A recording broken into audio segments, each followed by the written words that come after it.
হয়েছে সেই অপেক্ষার প্রহর এবং এটিএম আজহারুল ইসলাম কিন্তু এবং ডাক্তার শফিকুর রহমান কিন্তু রয়েছে তার সাথে। দর্শক রয়েছে নিচে দেখতে পাচ্ছেন আপনারা যে কিন্তু আসলে বেরিয়ে এসেছে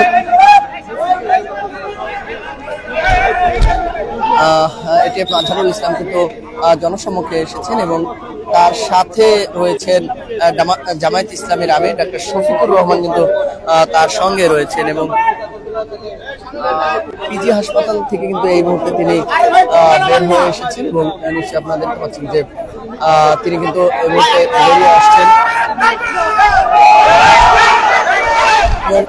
দর্শক দেখাতে চাই যে তিনি কিন্তু এই মুহূর্তে তার সাথে রয়েছেন ডাক্তার শফিকুর রহমান এবং এই মুহূর্তে কিন্তু তাকে গাড়িতে তোলা হচ্ছে এবং দীর্ঘ প্রায় 12 বছর পর কিন্তু তিনি যে মুক্তির যে আলো সেই বাতাসে কিন্তু আসলে বের হয়েছেন এবং এই গাড়িতে উঠে কিন্তু মূলত তিনি যে গণসংবর্ধনা সেই সংবর্ধনায় কিন্তু যুক্ত হবেন এমনটি কিন্তু আমরা জানতে পেরেছি। নাজিমুল ভাই একটু কথা বলা যাবে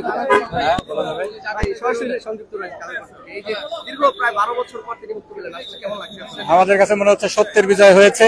যে মিথ্যা অপবাদ শতাব্দীর জঘন্যতম মিথ্যাচারের সূচনা হয়েছিল সেই রাজনৈতিক হত্যাকাণ্ড সেটার একটা উপযুক্ত জবাব আল্লাহ তাআলা দিয়ে দিয়েছেন। আমরা আলহামদুলিল্লাহ বলছি, আমরা আল্লাহ শুকরিয়া আদায় করছি।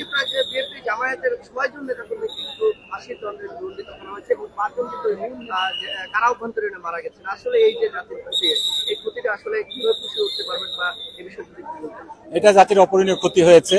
এদেরকে টার্গেট করা হয়েছিল মূলত যেহেতু তারা বাংলাদেশের জন্য বাংলাদেশের স্বাধীনতা সার্বভৌমত্ব এবং ইন্ডিয়ার আধিপত্যবাদের বিরোধী শক্ত ভূমিকা রাখছিলেন, সেজন্য তাদেরকে টার্গেট করে হত্যা করা হয়েছে।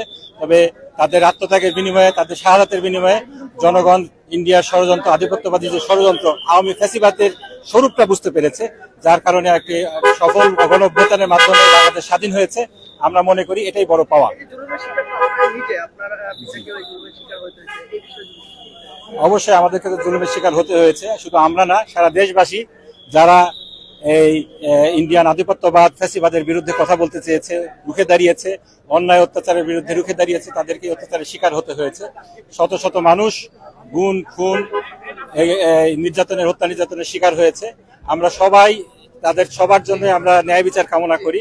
যারা এই সমস্ত বিচারিক হত্যাকাণ্ডের সাথে জড়িত ছিল, বিচারপতি, প্রসিকিউশন, মিথ্যা সাক্ষী সবাইকে বিচারের আওতায় আনতে হবে, ন্যায় বিচার নিশ্চিত করতে হবে। এটা জাতির ভবিষ্যতের জন্য জরুরি বলে। এই শাহবাগ থেকে তাদেরকে সর্বোচ্চ শাস্তির জন্য তৎকালীন সময়ে একটি গণজাগরণ হয়েছিল এবং সেই শাহবাগে আজকে আমরা দেখতে পেয়েছি যে হাজার হাজার নেতাকর্মী এবং সাধারণ মানুষজনের, এবং সেখানে তাকে সংবর্ধনা দেওয়া হবে। বিষয়টাকে কিভাবে দেখছেন? আপনি বলতে পারেন আল্লাহর খোদার বিচার, গডস জাস্টিস।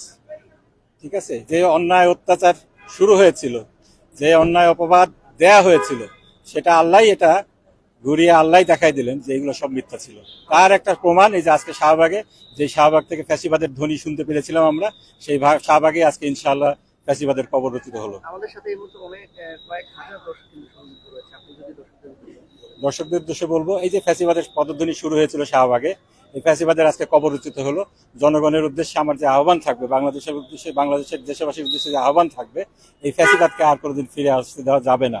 দেশের জন্য, দেশের সার্বভৌমত্বের জন্য এই ফ্যাসিবাদকে ইনশাআল্লাহ আমরা ফিরে আসতে দেব না। ইতিমধ্যে উপস্থিত হয়েছেন এবং এখানে কিন্তু লঞ্চ করা হয়েছে সেই মুক্ত হয়ে আমাদের সবাই শুকরিয়া আদায় করি আলহামদুলিল্লাহ। আরেকবার শুকরিয়া আদায় করি আলহামদুলিল্লাহ।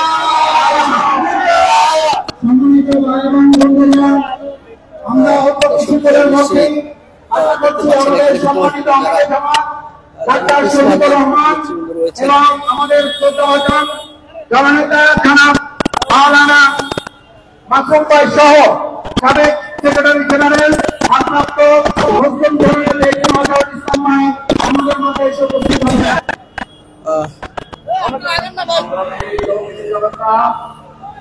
আর অল্প কিছুক্ষণের মধ্যে আমাদের প্রিয় নেতা মজলুম জননেতা সাবেক ভারপ্রাপ্ত সেক্রেটারি জেনারেল